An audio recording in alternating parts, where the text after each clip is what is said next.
देखिए लगातार शेलिंग हो रही है, लेकिन कंफर्म्ड है 70 से ज़्यादा मिसाइलों को न्यूट्रलाइज कर लिया गया है। और सबसे बड़ी बात ये जो हमारे पास सूचना है इंटेलिजेंस से, पन्नो अकील है पाकिस्तान का जो बेस है और रहमियार खान, इन दोनों से ही, इन्हीं दोनों बेस से, जो कि रहमियार खान सबसे बड़ा मिलिट्री बेस है, वहाँ से ये हमला हुआ। और उसके बाद जैसे ही शहर की तरफ ये मिसाइल से दिखी हैं और एयरबेस सिस्टम इतना मजबूत है कि 70 से ज़्यादा मिसाइलें जो कुछ देर पहले जब हमला हुआ तभी नष्ट कर दिया गया। एक भी मिसाइल फिलहाल बाहर नहीं निकली हैं। और जो हमें जानकारी मिल रही है कि रहमियार खान की जीरो लाइन और पन्नो अकील का जो इनका इलाका है पाकिस्तान की तरफ, जीरो लाइन पे टैंक्स के अलावा बहुत बड़ा डिप्लॉयमेंट पाकिस्तान की तरफ से किया गया है। यही वजह है कि सरहद पर बीएसएफ और आर्मी मुस्तैद है बहुत बेजोड़ तरीके से। लेकिन बड़ी बात यह कि जैसलमेर के शहरी इलाके में आसमान में जब मिसाइल दिखाई तो हर तरफ से आवाज़ गूंज रही थी। एक भी मिसाइल सफल नहीं हुई। 70 से ज़्यादा मिसाइल को न्यूट्रलाइज कर लिया गया है। रजत जी, ये बड़ी बात आपने बताई। 70 मिसाइल्स जैसलमेर में सौरभ फायर की गई और 70 की 70 मिसाइल्स को न्यूट्रलाइज कर दिया गया है। ये बड़ी बात है। एक भी मिसाइल टारगेट तक नहीं पहुंच सकी। सारी की सारी पाकिस्तानी मिसाइल्स को न्यूट्रलाइज कर दिया गया, डिस्ट्रॉय कर दिया गया।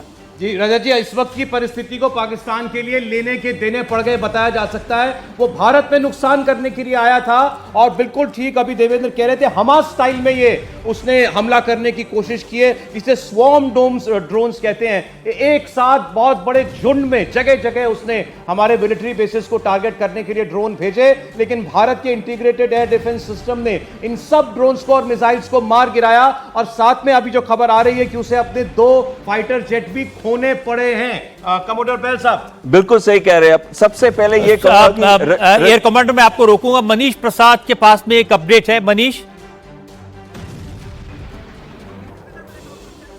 रजत जी, इस समय पूरे श्रीनगर में ब्लैकआउट हो चुका है क्योंकि इस समय अलर्ट सबसे हाई जोन जो है यानी प्रायोरिटी नंबर 1 श्रीनगर है। तो ये चारों तरफ यहां पर आपको ब्लैकआउट दिखेगा। चारों तरफ यहां पर अब ब्लैकआउट हो चुका है और यहां पे कहा गया है, हिदायत दी गई है कि हर कोई सतर्क रहेगा। कोई भी कुछ स्पॉट करता है तो उसकी जानकारी दे। और साथ में यहां पर एयर डिफेंस सिस्टम एक बार फिर से काफी एक्टिव कर दिया गया है। रजत जी, जो हमें अभी जानकारी मिल रही है भारतीय सेना के टॉप सोर्सेज के द्वारा, उन्होंने हमें कंफर्म किया है कि अमृतसर, खासा और जलंधर ये 3 ऐसे एरियाज हैं जहां पर जो पाकिस्तानी आर्मी ने अपने यूएवीज और साथ में मिसाइल्स को भेजा था, जिसको इस समय पूरी तरह से इंटरसेप्ट करके ध्वस्त कर दिया है। इससे कोई भी डैमेज नहीं हुआ है। ऑपरेशन अभी भी जारी है। तो यानी 3 और जगह, जहां एक तरफ कश्मीर में इस समय ब्लैकआउट हो चुका है, पूरी तरीके से चारों तरफ अंधेरा है, तो वहीं दूसरी तरफ अमृतसर, खासा और जलंधर ये 3 ऐसी लोकेशंस हैं जहां पर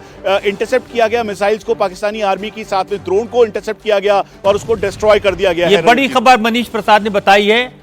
जालंधर, खासा और अमृतसर, इन 3 और जगहों पर भी पाकिस्तान ने हिमाकत की है मिसाइल भेजने की, लेकिन उन्हें डिस्ट्रॉय कर दिया गया है। एयर कमांडर, आप कुछ कह रहे थे।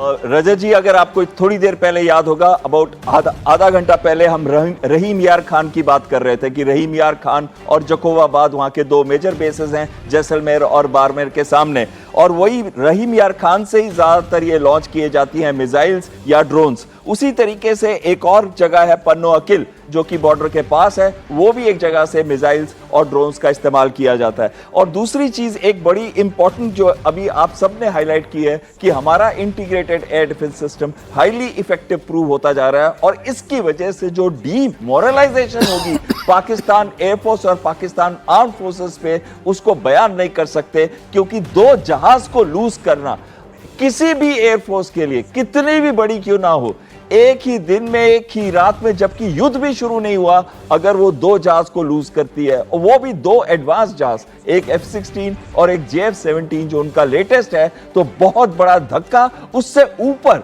डीमोरलाइजेशन, अब उनके पायलट्स में खौफ होगा कि वो ऊपर उड़ेंगे तो उनको भारतीय वायुसेना के जो integrated air command and control system है, अगर उसके अंदर आ गए तो joint integrated air defence system उनको छोड़ेगा नहीं, उनको वही खत्म कर देगा।